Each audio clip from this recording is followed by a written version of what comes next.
नमस्कार, सभी का स्वागत है। दरभंगा से बड़ी खबर आ रही है, जहां पर दरभंगा एयरपोर्ट पर लैंडिंग के दौरान जमीन से घिसता रहा टायर। आपको बता दें कि एयरपोर्ट पर देख सकते हैं यहाँ पर स्पाइस जेट का विमान का जो टायर है, ये अभी हम जो विजुअल दिखा रहे हैं ये पुराना विजुअल दिखा रहे हैं, लेकिन स्पाइस जेट विमान का टायर बाल बाल सैकड़ों यात्री बच गए हैं। दरभंगा एयरपोर्ट के रनवे पर फटा है स्पाइस जेट का विमान का टायर। लैंडिंग के समय जमीन से घिसता रहा टायर, विमान में मची अफरा तफरी। पायलट की सूझबूझ से बड़ा हादसा टल गया है।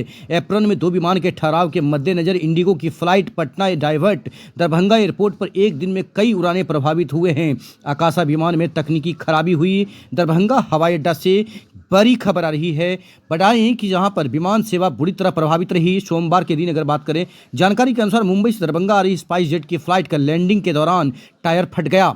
रनवे पर विमान का टायर क्षतिग्रस्त होने के बाद यात्रियों के बीच कुछ समय के लिए जहां अफरा तफरी की स्थिति बन गई। हालांकि पायलट की सूझबूझ और बेहतर नियंत्रण के कारण बड़ा हादसा टल गया है। विमान में सवार सभी यात्रियों को सुरक्षित लैंडिंग करा दिया गया है। बताया गया है कि मुंबई से दरभंगा आने वाली स्पाइस जेट की उड़ान अब दरभंगा एयरपोर्ट के रनवे पर उतर रही थी। उसी दौरान विमान के टायर में तकनीकी खराबी आ गई और टायर फट गया।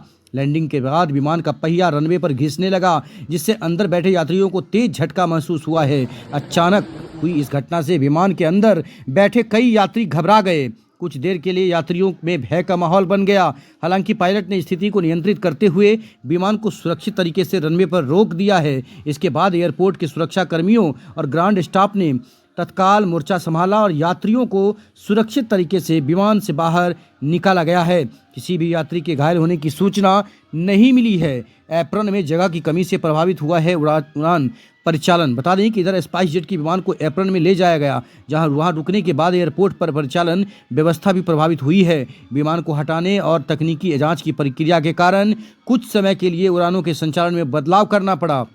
एप्रन जहां विमान खड़े किए जाते हैं में जगह की कमी के कारण दिल्ली से दरभंगा आने वाली खासकर इंडिगो की फ्लाइट को भी एहतियातन पटना डाइवर्ट करना पड़ा। बाद में यात्रियों को पटना से फ्लाइट में दरभंगा उतारा गया। सामान्य होने पर इंडिगो का विमान पटना से दरभंगा पहुंचा, यात्रियों को लेकर वापस दिल्ली के लिए रवाना हुआ। आकाशा विमान में भी कई तकनीकी खराबी आई है। इसी दिन मुंबई से दरभंगा आने वाली आकाशा एयर की फ्लाइट में तकनीकी समस्या सामने आई है। तकनीकी कारणों से विमान के परिचालन में परेशानी हुई है और इसकी जांच की गई है। लगातार 2 विमानों में तकनीकी समस्या आने से दरभंगा एयरपोर्ट पर यात्रियों को परेशानी का सामना करना पड़ा। इस कारण अप्रैल में 2 विमानों के ठहराव के कारण इंडिगो की फ्लाइट को डाइवर्ट करना पड़ा। जानकारी के अनुसार दोनों विमान पूरी रात यहीं रहेंगे, जिससे मंगलवार को भी उड़ान सेवा प्रभावित होने की बात कही गई है। मतलब कि आज के दिन यह प्रभावित हो गया है। आप समझिए दरभंगा एयरपोर्ट से कितना बड़ा जो खतरा था वो टल गया है। सैकड़ों यात्रियों की जान जा सकती थी। दरभंगा एयरपोर्ट की बड़ी खबर दरभंगा गैदरिंग होता है। श्यामा माई ट्रैफिक व्यवस्था को लेकर बात करें, जो गाड़ी मनमानी तरीके से लगाते हैं, जो भी ट्रेवल एजेंसी हैं, चाहे जो लोग हैं, वो काफ़ी यहाँ पर करते हैं। कहीं ना कहीं तकलीफ जो पैसेंजर है वहाँ को होता है। जो दरभंगा से जयनगर जो लोग जाते हैं उनको